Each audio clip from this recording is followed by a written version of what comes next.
don't listen to so many people's advice. Like, just figure it out. Like, keep your mind open, try a lot of things, and find whatever is right for you.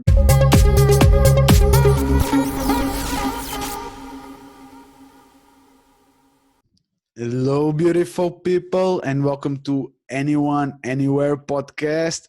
So, I today I have the great pleasure to have here with me a friend and also a train companion, Christopher Kieling.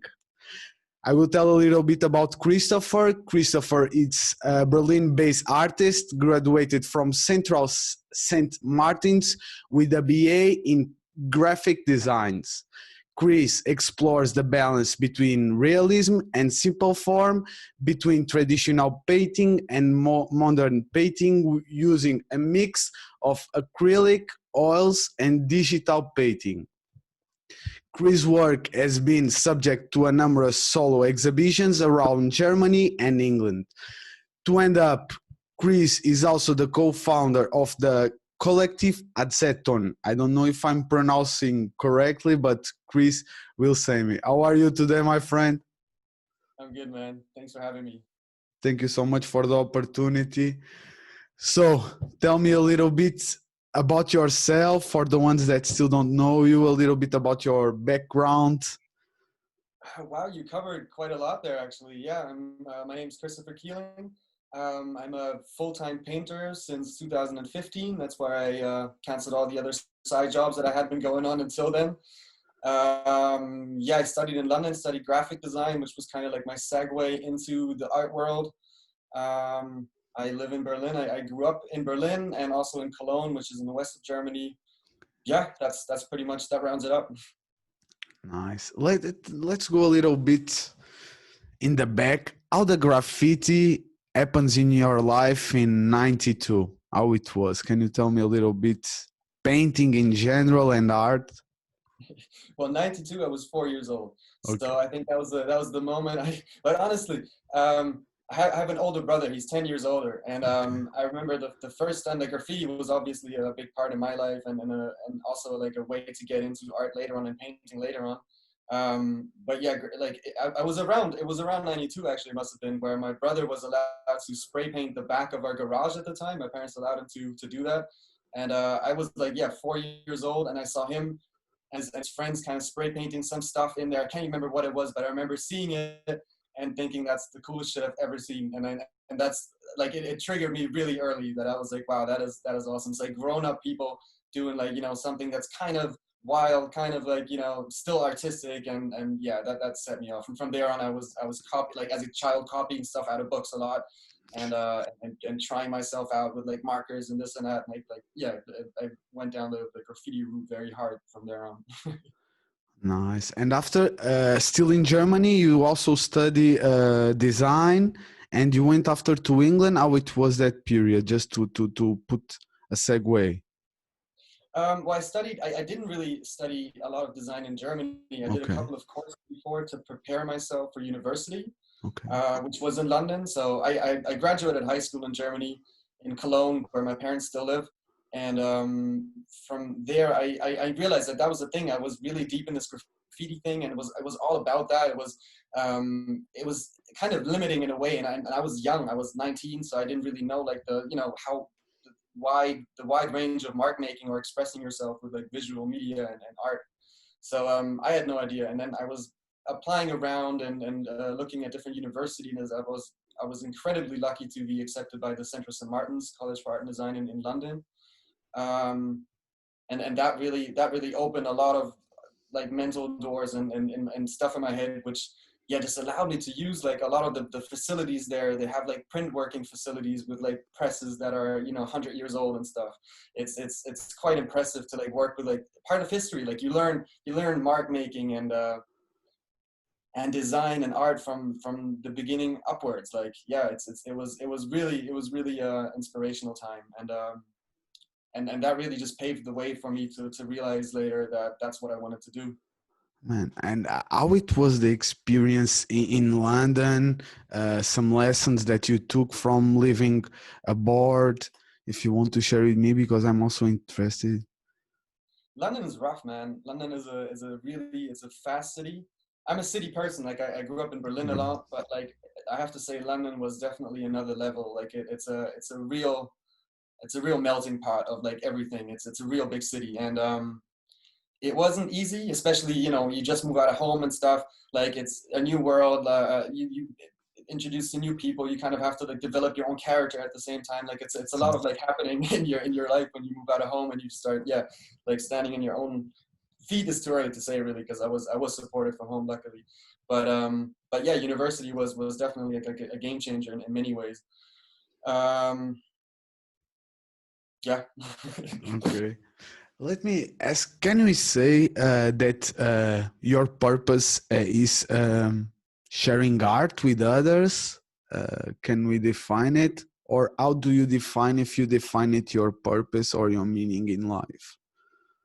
Man, I had to think about that question because it's it's one of the big ones. It's one of the big questions of life and the purpose and so on. But I think that there's not really a purpose per se. I think that everybody needs to find their own thing to give your life meaning or purpose or whatever it is that you want to do or that makes you happy. I guess that's essentially what it is, like you're born and then you have a period of life and then you die at some point. So I think it's important to spend the time. I think there's an emptiness which needs to be filled, and it's up to you to fill it. And whether or not is like, yeah, I think the best case scenario is it being something creative or productive in the further sense, and something that doesn't hurt others, I guess. Man, and how you fulfill that emptiness, your emptiness that you have? Painting, man. For me, it's a lot of painting. I was like ever since as a child, I was always into drawing. So drawing was always like my little kind of my safe space, and it was a way to impress schoolmates and girls, and it was always a big factor in my life. So I don't know, man. After school, because I studied design, which is Hmm. essentially advertisement, So I learned like a lot of ways of looking at the. I mean, advertisement's so impactful in our lives. So it's everywhere. Everything, whether we notice it or not, like it is. We're so It, influenced all the time. So I don't know. I think like that was kind of the the yeah. It was kind of like this little awakening after I moved back to Berlin after university, and I started working in a couple of agencies. hmm. That's not really what I want to do. Like it's very repetitive, surprisingly repetitive actually, and it's surprisingly little creative. Like you work for one thing after another. I don't know, like maybe it was just my experience. I'm sure other people have better experiences, but mine wasn't for me. So from there on, like this was 2013, 14, I think. Mm-hmm. uh, and there decided that I don't want to work in agency anymore. And Hmm. I had some other jobs. I was working for a theater, which was awesome, and that was much more hands-on and much more, um, well, I guess creative and I don't know, had like this cultural aspect, which was nice to it. So yeah, I did that until I could afford to drop all these side jobs and really do the painting full time. No, because it's beautiful. I like it. The first you listen to yourself, independent. If because I think it's like you said, it depends of the person. Maybe marketing or advertisement, it's not for you, and maybe it's for me. Depends. But I like it that you listen to yourself. You said it, man. Thank you, but it's not for me. It was I won't. crazy. I remember like it was a distinctive moment, man. I was in a good job that a friend got me actually over like some corners, and they live in or that the main office was in Bavaria, but they had an office, a studio in Berlin, and I got the job and it was great. And I was in the job and I was literally I was just before I started the job, I went to like some like some graffiti festival. I was a bit younger too, so I was very much like, oh man, this is awesome, like art, and that's all I want to do. And then my job started, and I was 4 weeks in, and I couldn't do it. I was done with it. Like I wasn't enjoying. I couldn't get up in the morning, and you need that drive to get you going, whatever it is. I'm sure like it's important to work through a rough patch. That's not the thing, but I just realized I just hit like a dead end there. Like this is not what I want to do. And yeah, and many thanks again to the friend who like getting me into the position. And I'm really sorry that I had to end it this abruptly, but that was mine. I had to pull the plug there, I think, for that No, to be able to you progress had in to life. respect yourself first. To and I think that is more important. Like I want, maybe, because for sure that you can give me a tip, and to the listeners and viewers that maybe they are passing from the same period that you were before. They are in the job they don't love, and they know something that they love to do, but they are too afraid of the change. Which advice will you give to me and to them? I'm I don't think it's right to give anyone advice on that. I think it's like if I give you advice to do something, you do it, and you're unhappy with that decision, would feel bad about that. You know, I would feel bad about influencing you that way. Like I can tell you the way I did it, and this is or what happened to me, and it worked out for me. I'm very lucky that it worked out for me the way it did. Um, yeah, but everybody needs to. It's something I can't tell anybody to do. Like you need to have that drive in you, have that energy, that extra bit of energy, which most people have to bring up next to the job, you know, next to whatever pays the bills, to do something and to invest that time into something creative or productive or whatever, yeah, you want it to go into. So I think, I mean, the only thing I can say is try stuff out, like try different things. Try, if you haven't found the thing that like gets you going yet, like just keep trying and keep your mind open, and I don't know, like yeah, just be creative and be curious, and then just try different things. I think that's the only thing I can say. I think it's a great advice, man. Like just keeping your mind open and like to the opportunities, because sometimes you really don't know, and like fuck, I really love jiu-jitsu, or like it's something that we have in common. Like, and when I was doing the research, I found one sentence that I love it, and maybe you can tell me a little bit about it. A work has to be characterized by different emotions in order to convey different emotions to the viewers. How do you do that? In how do I do it, or how do you do it? Like in general, like there's that's art, man. There's like a million different ways of doing it. So I think everybody or it's the audience essentially, man. I think the audience is very much a big part of the art thing. So if you look at conceptual art, which I'm not a conceptual artist, I'm a painter, where it's much more clear, and I can look at technical sides of the work, you know, which people, it's undeniable essentially. Like if I can paint better than other people, that's a tool I have that other people don't have, or they don't have the ability yet. They need to invest like years of practicing, like I did, to, you know, essentially, Yeah. you know, that's it's a skill. Um, but that doesn't cover art. Like art is such a big field, and there's so many different aspects of art. And if you look at conceptual art, it's hard to say that. Like it's hard to say what brings the emotion into a piece. I think it is the emotion that reflects back onto the audience that really that is being or that determines the intensity of the artwork, I feel. Mm. So it could be, yeah, it could be a scrambled up ball of paper essentially, but if there's a great story or a context that the artist, under which the artist has like formed that whatever sculpture you want to call it, Mm-hmm. um, then it gains in importance, I guess, in historical importance or political importance. It can mean whatever, like, and it's the Exactly. context which is really that which adds value, or not value, but adds yeah, complexity to a piece, I guess. I mean, if you look at Duchamp, for example, it's like the most Hmm. kind of on the nose example, who was like one of the leading conceptualists of the 20th century. And he had the fountain, which was like a urinal. Like he just had a urinal that he put on a pedal stool Exactly. and claimed it was art. And he's right, because it is the shock moment. Like it is what he created, which gives it the art. Like if you invite a bunch of journalists and tell everybody, look, that's what it is, that is art, and they have to figure out what it is. The Mm-hmm. process of that, to me, is definitely, uh, lets it be art in what I would call it. Yeah. I love it. I love it. And I love also the part that it also, it depends also what, and if you can provoke something to the audience, like, because I think that is important. If you can provoke some feeling in the person that is That's for important, man. If that doesn't work, exactly. then it's just a pretty painting, I think. Like I feel there's like, and that's totally fair too. There's nothing wrong with that. I think like there's like it used to be, I don't know, in uni we had this argument like the difference Mm. between design and art and where does it blend over. It's a really hard question. I think if you think whatever it is beautiful, then it's art to you. But if somebody else doesn't think that's beautiful, it's not art to him. You know, it's just whatever. And I think it's a very personal thing. And when do you see for you that, okay, this piece, I'm happy with it, you know, I'm happy with the piece that is behind me, for example, as an artist?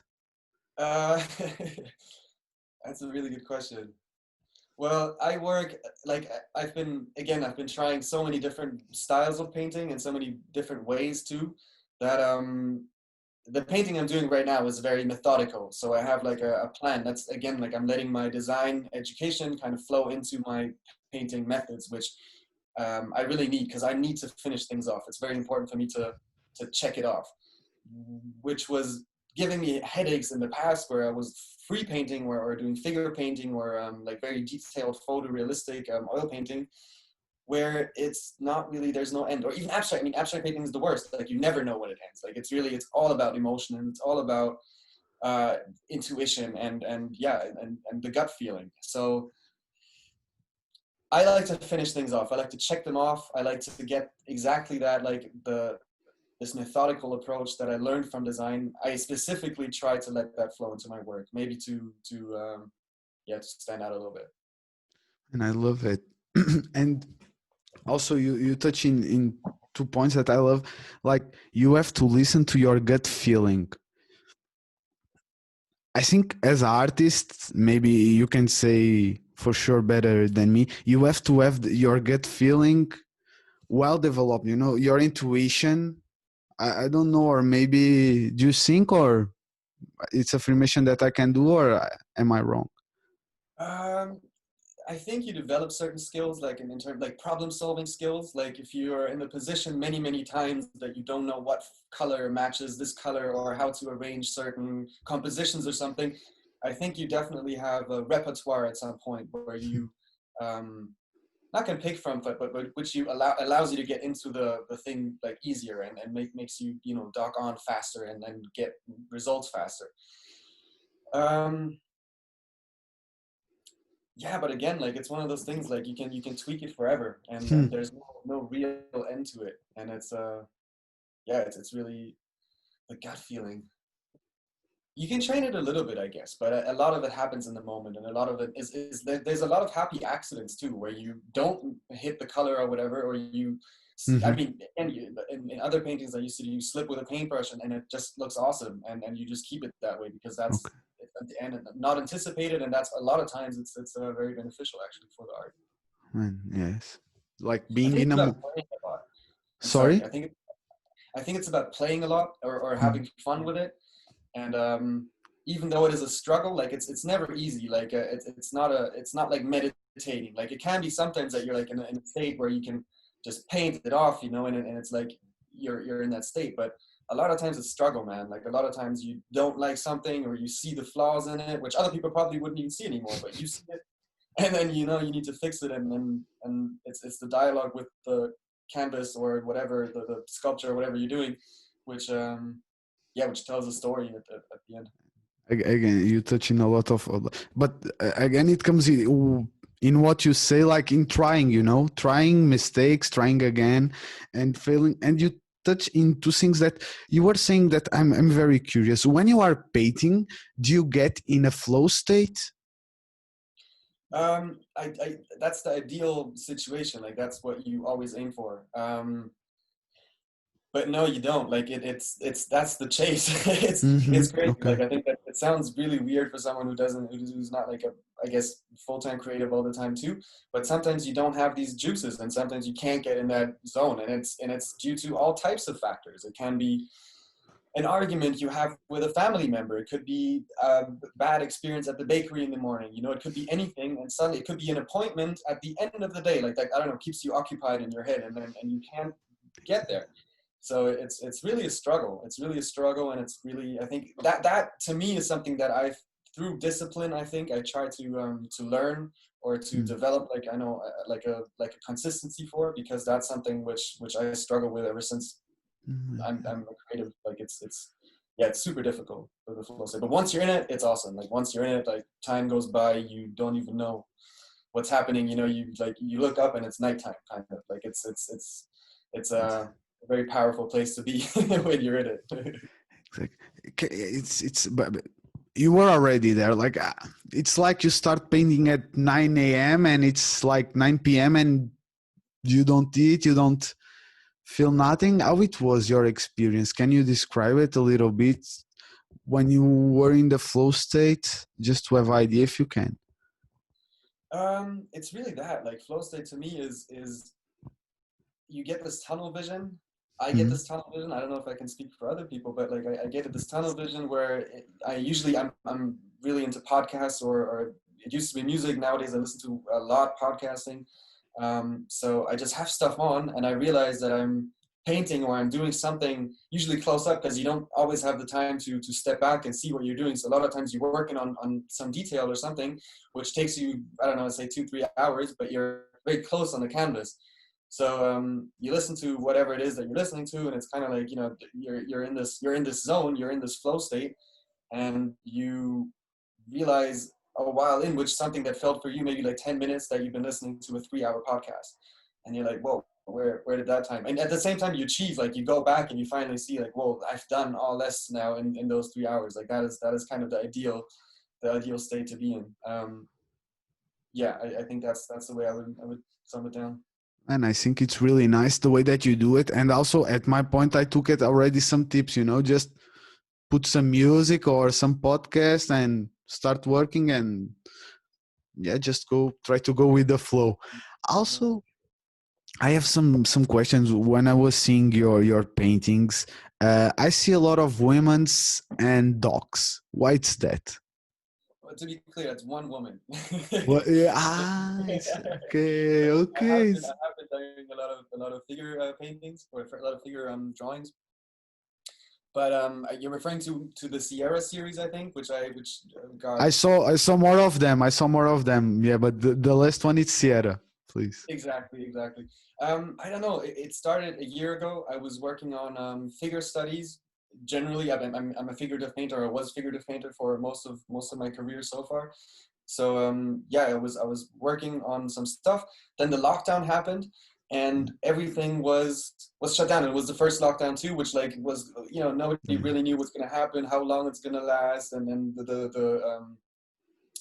the measures were much stricter at the time too. So everything was really kind of shut down, and we were stuck at home, and we didn't know like how dangerous it is at the time too. So yeah, and out of that energy, or out of the circumstances, really, I started working with my girlfriend, who was living in the flat with me, to work on these poses that are going towards Human Yoglo, which is a British painter who I've been following, who's very known for it's a very geometrical composition. So it's all about balance in the painting. It's a lot about the way the figure is incorporated in its surrounding, and how its position kind of, you know, portrays the geometric shape or weight of the entire painting.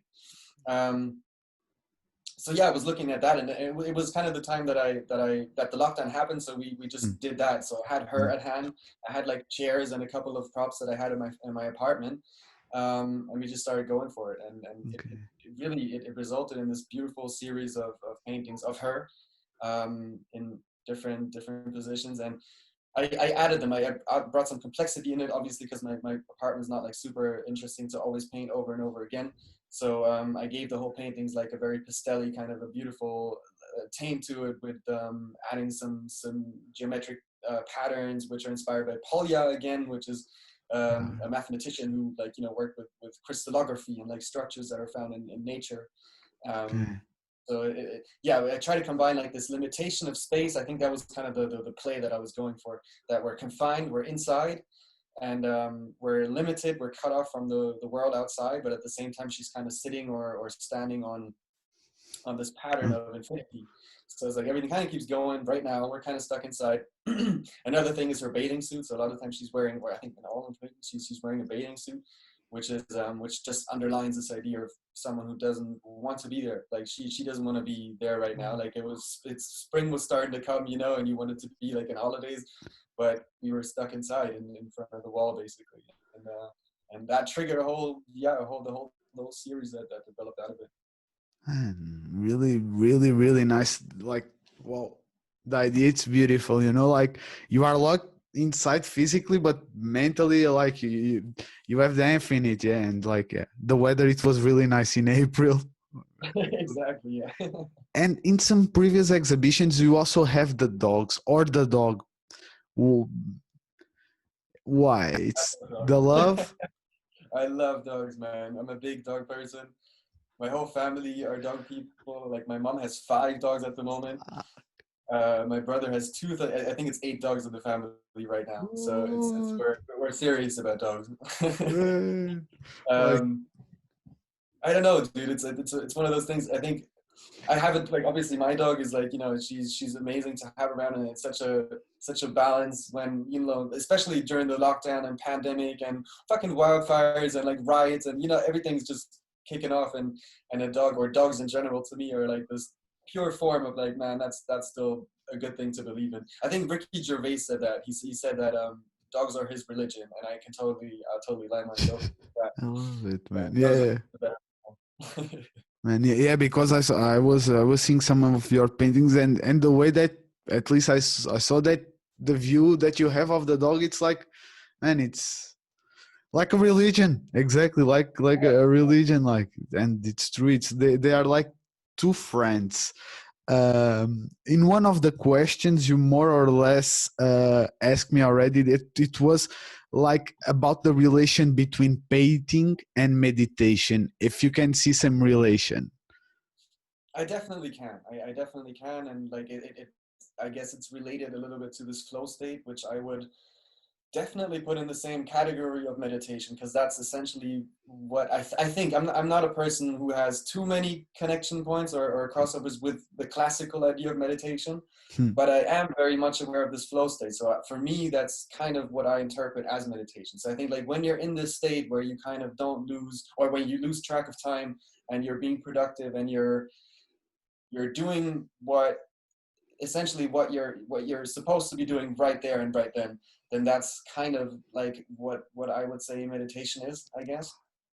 I I see. tried some classical meditation like a while ago. I downloaded one of those guided meditation apps, and I did it for 10 days until my free trial ran out, and then I quit. So I don't know, like I guess I'm sure it's great. I'm sure it's great, and I have to say, like, it was great for me too, but I think everybody does it differently.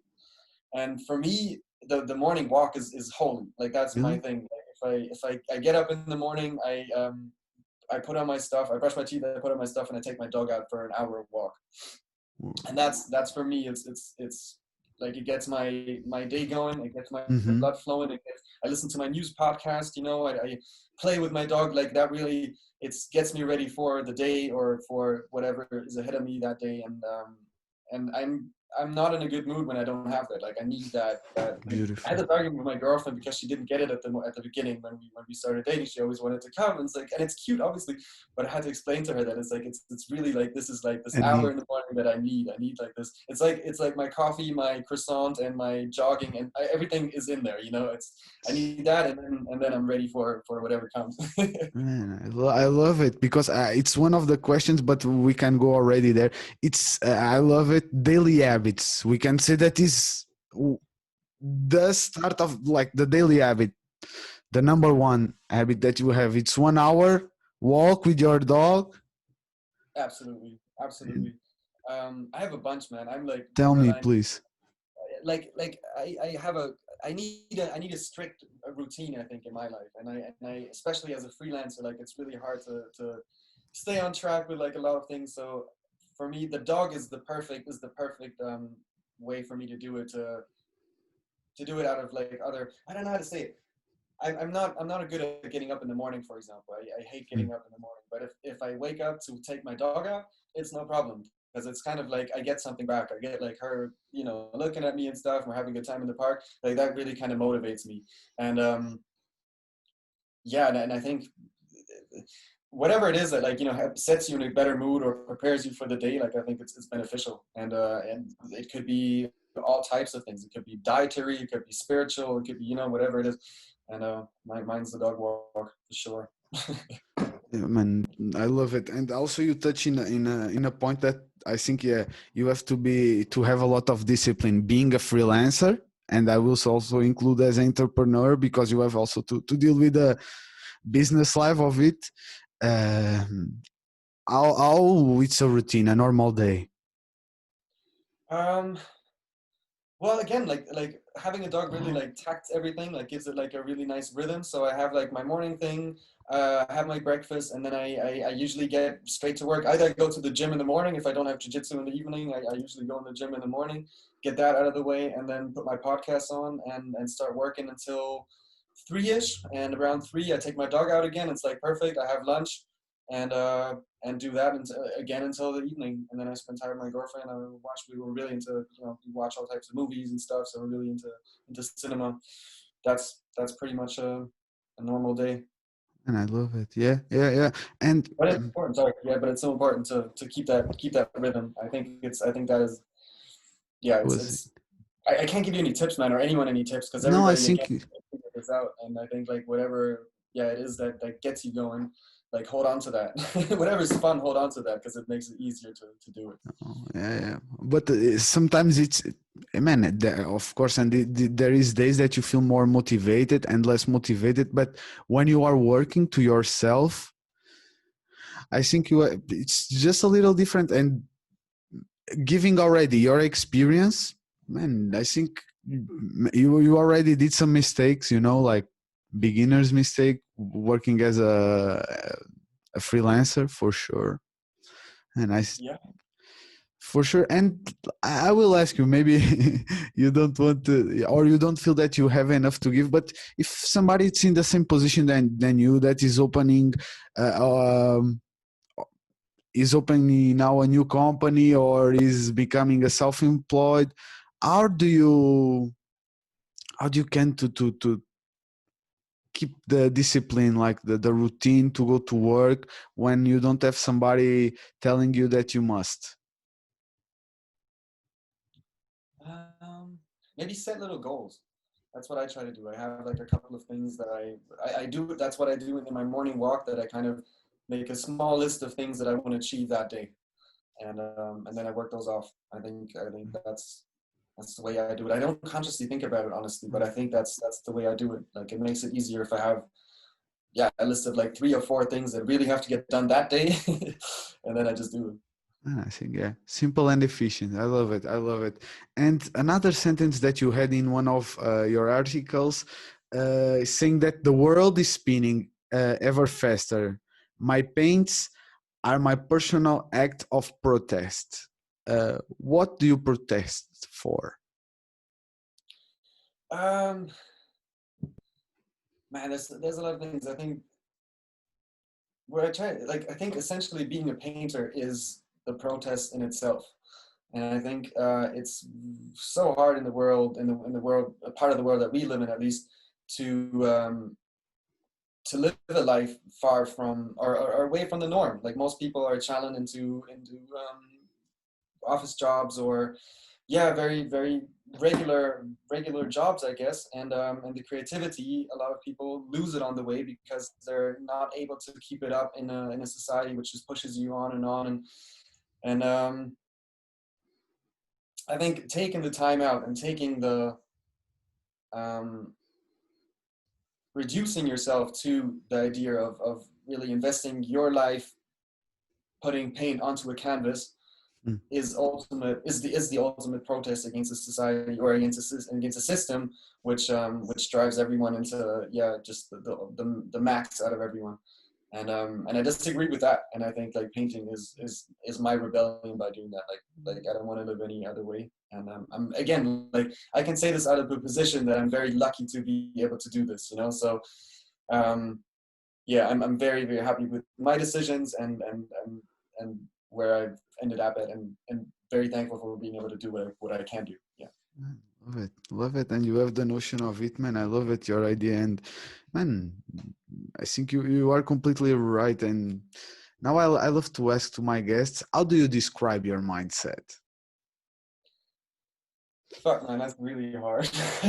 I have no idea how to describe my mindset.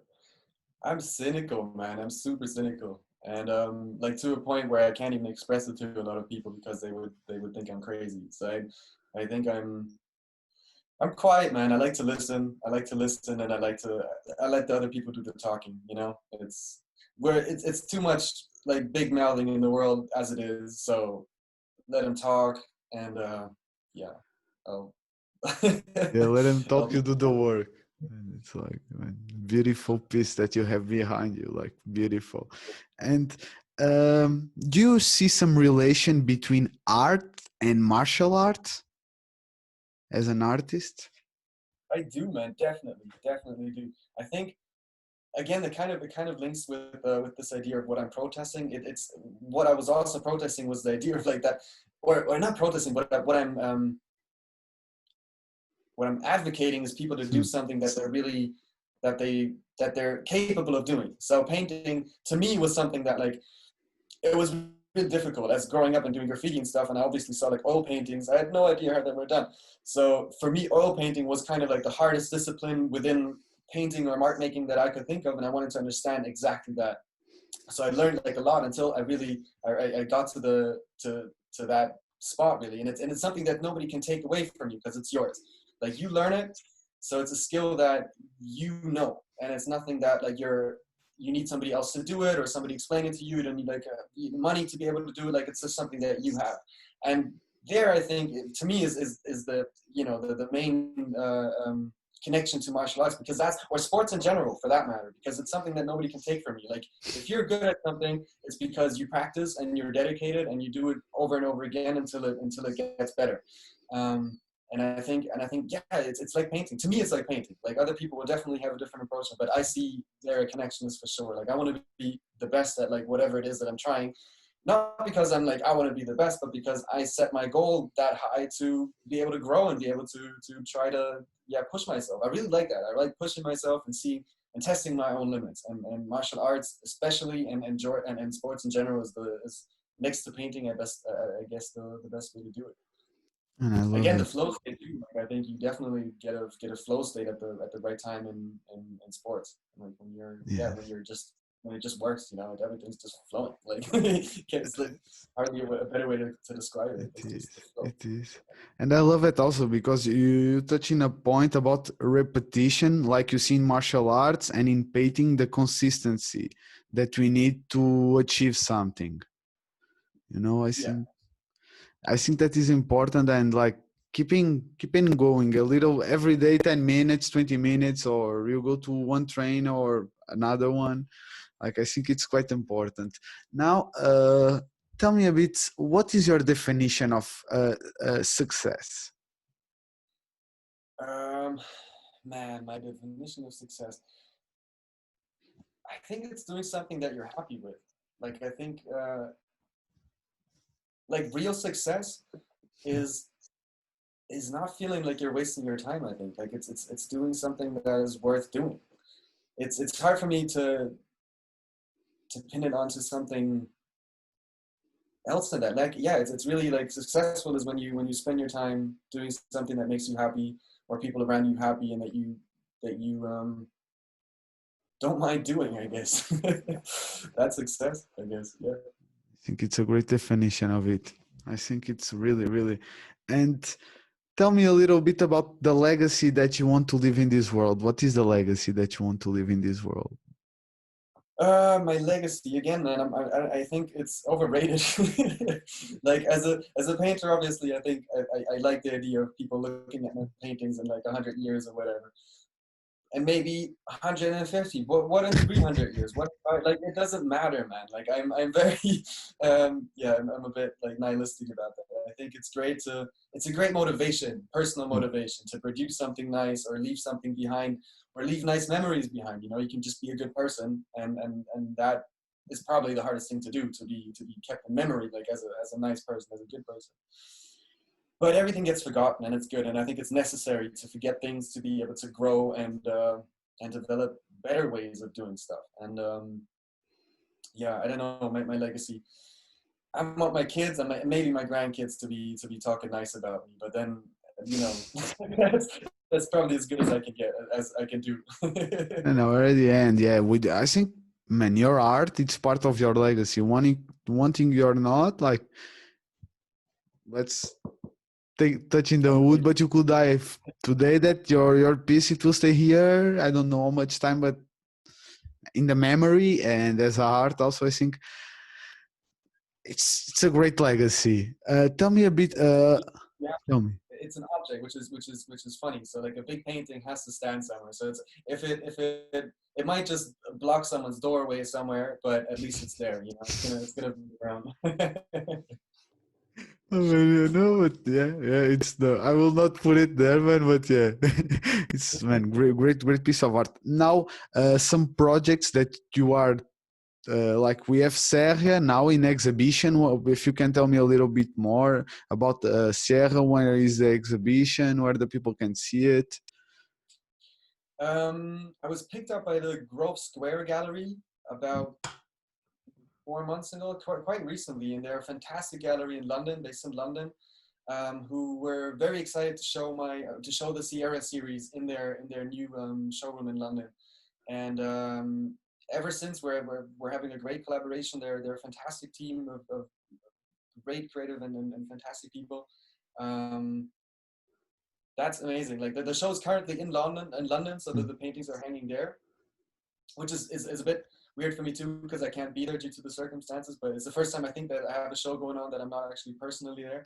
But I got a lot of photos and great feedback, and everybody seems to be very happy with it. So yeah, that's going on right now.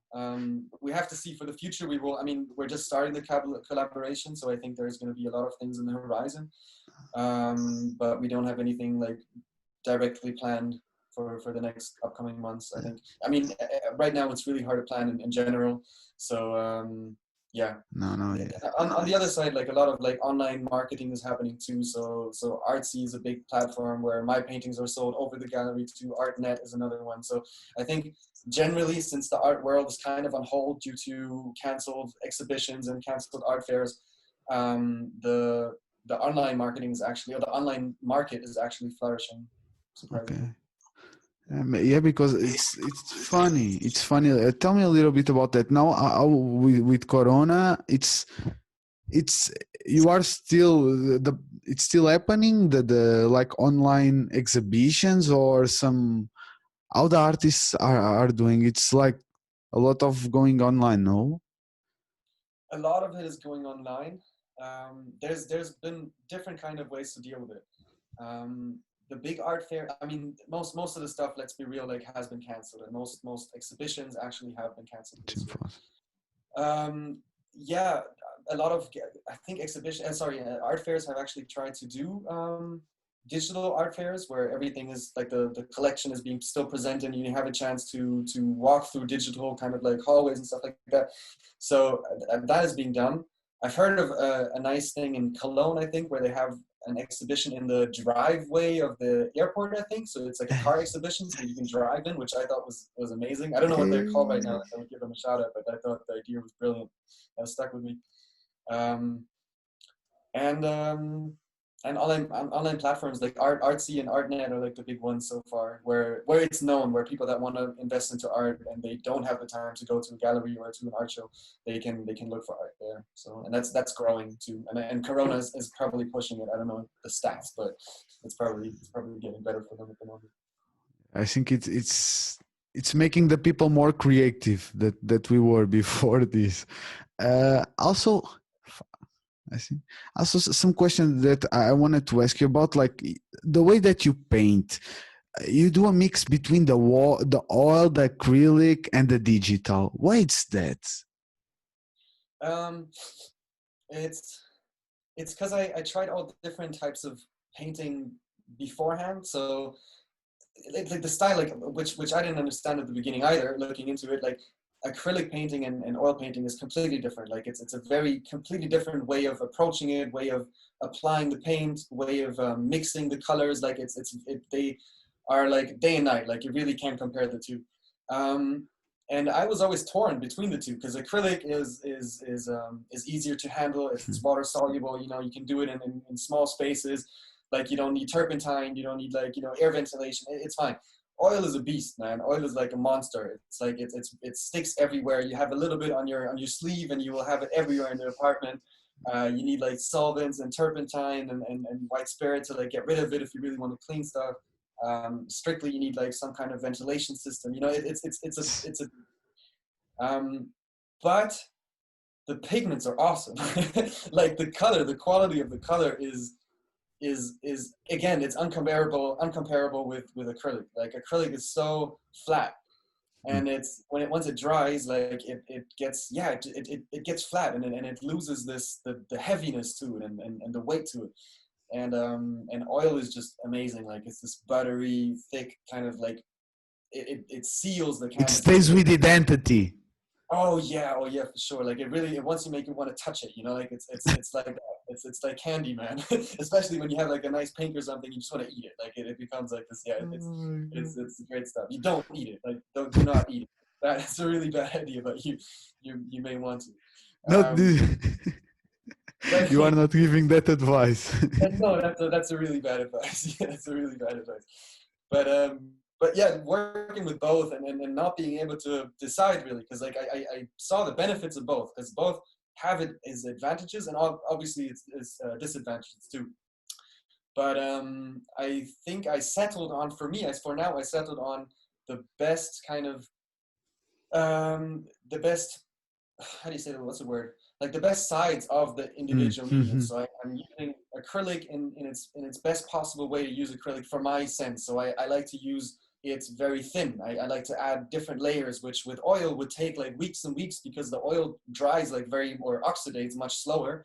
So with acrylic, I can work in the same day. I can even blow dry it. You know, I can blow dry it in 5 minutes and I can work on top of it. I can correct things. I can, you know, it's much more, to me, more flexible because it dries and you can work over it right away. And at the same time, yeah, like it's the layering which I'm interested in, like giving it the depth over like shade and shade of whatever it is that I'm painting. Oil is completely the opposite. Like you slam it down. Like it's a big, it's one block of color. Obviously there's a million ways of using it, and you can definitely like thin it down with medium too and use it the same way as you would use it acrylic. But again, you have this drying time, so you would wait like a much longer period of time to be able to finish something that you're working on. So I'm taking the best sides, which I thought out of oil painting is the pigmentation, is the colors, the brightness and the clearness of the colors. And I use that in my painting. So I apply these very, very bold or very well finely picked colors for my paintings, which I then combine with like a very watery, very thin, very layered, often figure in acrylic, which I think just, yeah, the play, it actually adds to each other. It's like having a plus and a minus, like it kind of like, you know, highlights the opposite even more. At the same time, I found a way to blend them all together to kind of seem homogeneous, I guess. Yeah.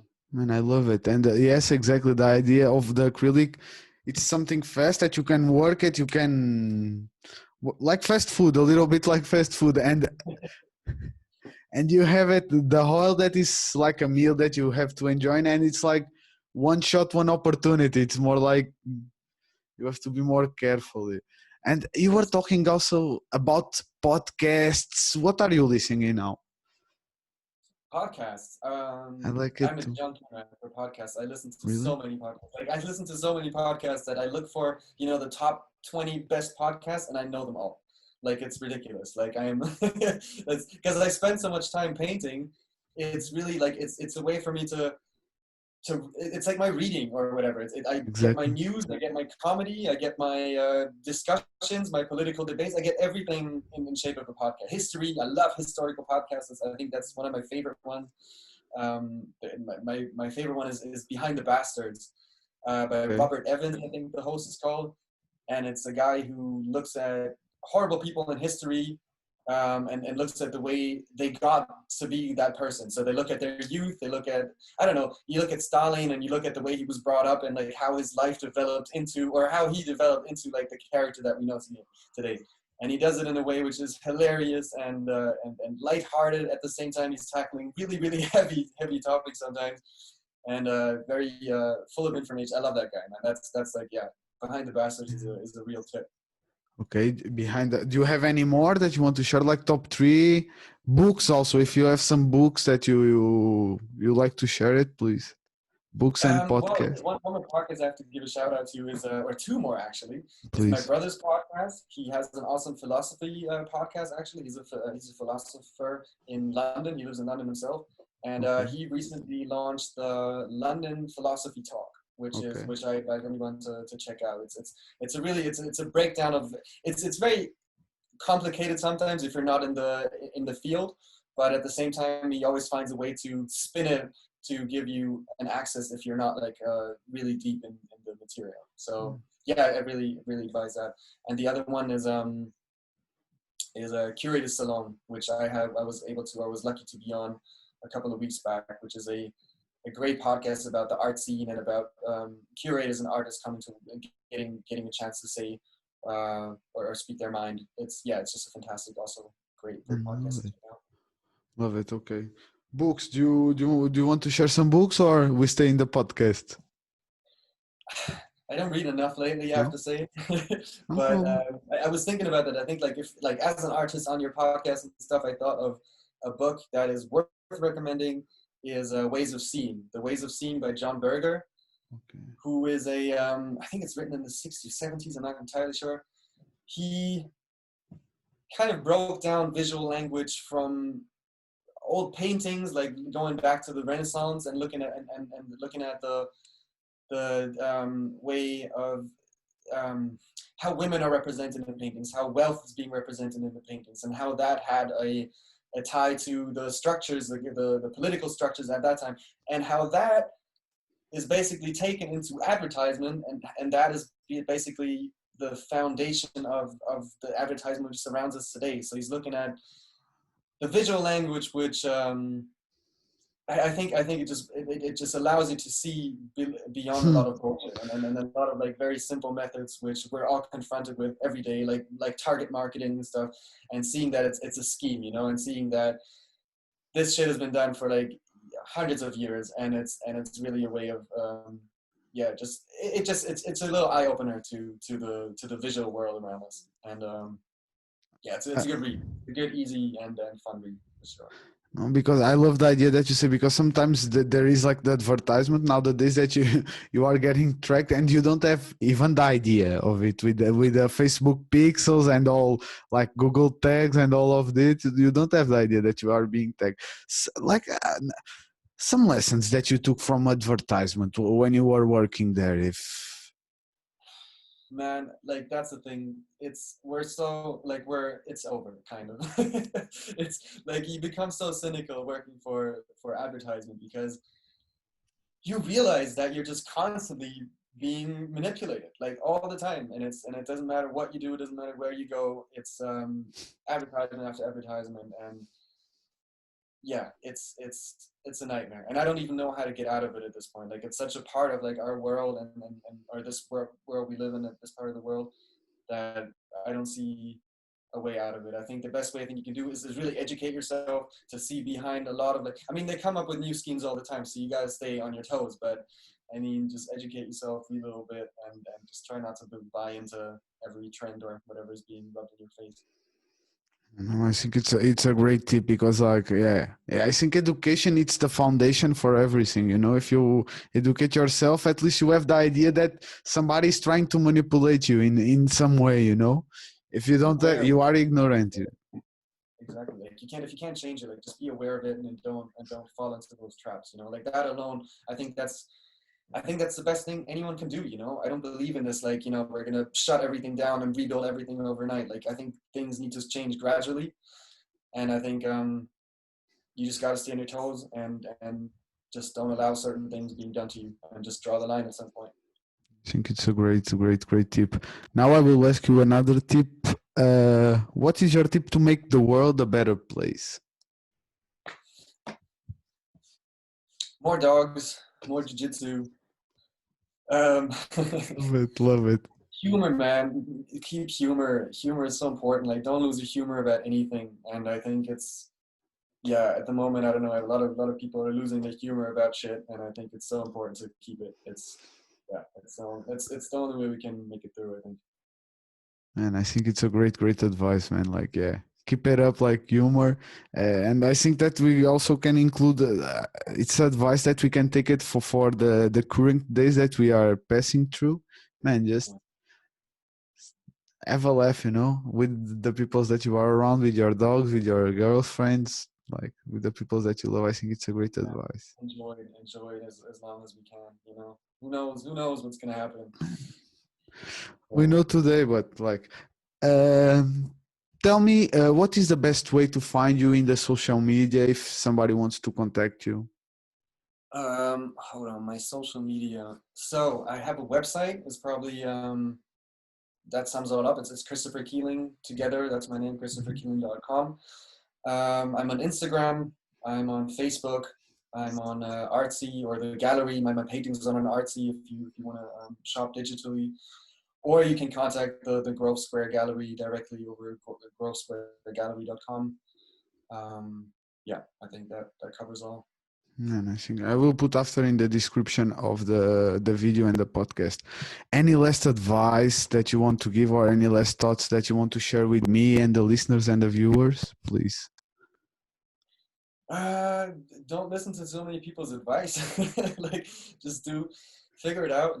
Like, keep your mind open, try a lot of things, and find whatever is right for you, and experience yourself. Don't have everybody, like, tell you what to do or chew it up. Just try to figure it out and experience and have successes on your own. And yeah, I think that's all we can do.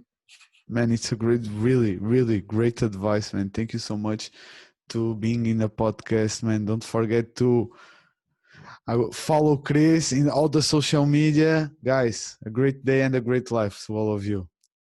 Thank you. Thanks for having me.